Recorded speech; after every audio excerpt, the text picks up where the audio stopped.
सभी इकोनॉमिक्स पढ़ने वाले विद्यार्थियों का स्वागत है। और जैसा कि मैंने कहा था कि मैं आपको अगले 2 महीने में 50 टर्म सिखलाऊंगा इकोनॉमिक्स का, तो मैं प्रयास करूँ उससे ज़्यादा ही टर्म सिखला दूँ। खासकर वैसे टर्म हैं जो बच्चों को समझने में दिक्कत होती है। याद रखिए, ये जो टर्म मैं सिखला रहा हूँ, आपको इंटरव्यू हो या कहीं भी एग्जामिनेशन में बैठते हैं, कम्पिटिटिव एग्जामिनेशन में बैठते हैं, उन सभी जगह पर आपको मदद करेगी। उसी में देखिए बाबू, एक है एसिमेट्रिक इन्फॉर्मेशन। इसको लेमन प्रॉब्लम भी कहते हैं। एसिमेट्रिक इन्फॉर्मेशन क्या कहता है बेसिकली, है ना, ये थ्योरी कहता है कि when somebody knows more than somebody else, जब कोई किसी और से ज़्यादा जानता है। जैसे एग्जांपल समझिए, बेसिकली ये जो है ना, अमेरिका में 1970 में ये कंसेप्ट दिया गया था। क्लियर? ये क्या है, इसमें जो है 2 बातें की गई थी। इसको हम लोग लेमन प्रॉब्लम भी कहते हैं। तो लेमन प्रॉब्लम किस लिए कहते हैं, क्योंकि कार मार्केट का एग्जाम्पल लिया गया जहाँ पे सेकेंड हैंड कार बेची जाती है। तो अमेरिका में क्या होती है, हाई क्वालिटी कार को प्लम कहते हैं और लो क्वालिटी कार को लेमन कहते हैं। तो होता क्या है कि जब कोई कार बेचता है, खासकर सेकेंड हैंड कार बेचता है, तो उसके पास क्या होता है, नॉलेज कम होता है। उसके पास, बेचने वाले के पास नॉलेज ज़्यादा होता है क्योंकि उसकी कार है, लेकिन खरीदने वाला को उतना नॉलेज नहीं होता है। एज पर एग्जाम्पल समझिए, बहुत लोग क्या करते हैं, सेकेंड हैंड गाड़ी बेचना हो या कार बेचना हो, तो बेचने के बाद तो डेंटिंग, पेंटिंग, पॉलिश वगैरह करा देते हैं, लेकिन अंदर से कुछ और है। आप लेने जाइए तब क्या देखिएगा कि बाहर से दिखने में ठीक है, हैंडल ठीक है, अच्छा चल रहा है, लेकिन उसमें अंदर से बहुत सारी समस्याएं हो सकती है। तो इसमें बहुत बार झगड़े भी होते हैं और मार्केट फेल्यूर भी हो जाता है, क्योंकि झूठ सच कर बेचा जाता है तो मार्केट में लंबे तक सस्टेन नहीं करते हैं।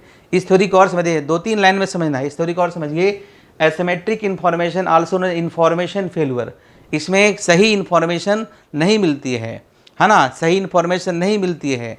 इसलिए कभी कभी देखते हैं ना कि जब आप कोई चीज़ लेने जाते हैं तो आपको इम्पोर्टेंस समझाते हैं, तो समझाने वाले को पता है कि वो सही है कि गलत है, लेकिन समझने वाले को दिक्कत होती है। अब एयर कंडीशन खरीदने ही जाते हैं, अलग अलग ब्रांड की एयर कंडीशंस होती है, जो सेलर होते हैं कहते हैं ये ले लीजिए, उसको जिसमें फ़ायदा है वही वो लेने के लिए कहेगा, लेकिन जिसमें आपको फ़ायदा है आपको पता तो नहीं है। ये आपका है। तो देखिए, ये क्या है, asymmetric information also known as information failure. ये ऑब्जेक्टिव क्वेश्चन में बहुत बार यूपीएससी में क्वेश्चन पूछा है ना। Occurs when one party to an economic transaction possesses greater material knowledge than the other party. एक पार्टी को नॉलेज क्या है, ज़्यादा है। दैट मीन्स कि जो, यह समझिए, जो देने वाला है, यानी कि जो बेचने वाला है, जो सेलर है, उसके पास नॉलेज ज़्यादा होता है क्योंकि उसकी कार है, उसके बारे में उसको ज़्यादा पता होता है ना। This typically manifest when the seller of a good or service possesses greater knowledge the buyer से, यानी खरीदने वाला से जो सेलर, उसके पास नॉलेज क्या होता है, आपको ज़्यादा होता है।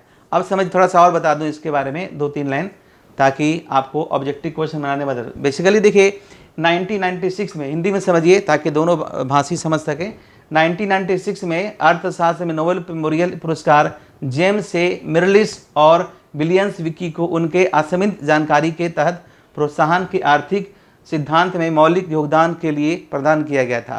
मतलब ये जो थ्योरी दिया गया था 1996 में, नोबेल मेमोरियल प्राइज़, चूँकि यही व्यक्ति हैं जिन्होंने, आपका जेम्स ए मिरलिस ने ही इस सिद्धांत को दिए थे 1970 के दशक में। बाद में इन्हें 96 में प्राइज़ मिला।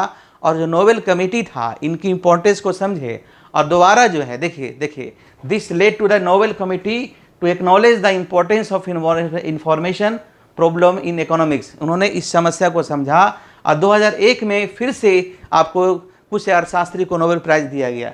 देखिए, this latter awarded another Nobel prize in 2001 to George Akerlof, है ना, माइकल स्पेंस एंड आपका जो है स्टिग्लिट्ज। इनकी बुक्स भी आती है, for the analysis of market with asymmetric information.